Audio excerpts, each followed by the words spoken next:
It's the gold medal game, the CNY Flyers against the Buffalo Sled Vets. And just like in any championship game, tensions are running high.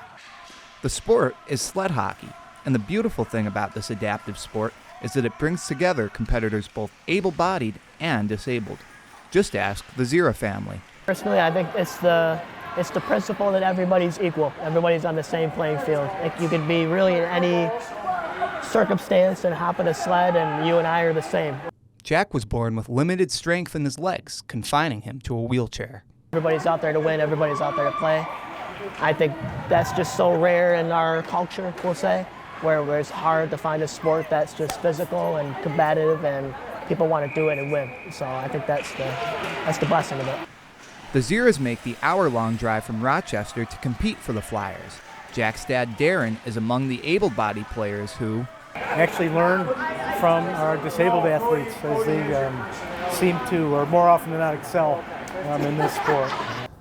a mixture of competitiveness and inclusivity.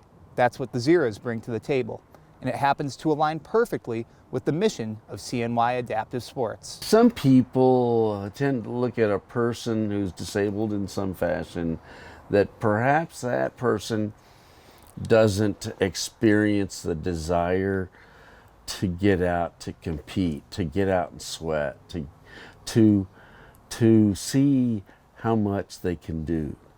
Mike Smithson proves that assumption wrong. He suffered a stroke in his spinal cord in 2016 that left him mostly in a wheelchair. But these days, he's the president of CNY Adaptive Sports, where he helps people discover the power of adaptive sports, from sled hockey to basketball and even recumbent cycling. Well, when he sat down in that recumbent and took a lap around the parking lot and came back crying, especially when he found out that right in the middle, you can break this thing and fold it in halves. And he says, I can fit this inside my Subaru. He was crying. But for Smithson, adaptive hockey and the Flyers still hold a very special place. So I went out there to their practice, and I got on the ice. And it was exhilarating.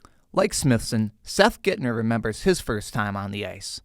The Newhouse professor has been with the Flyers since 2018 after suffering a freak accident which left him with a disabling spinal cord injury. So practice ended, and I went to leave, and they were like, oh, you could take the sled with you. I'm like, the sled with me?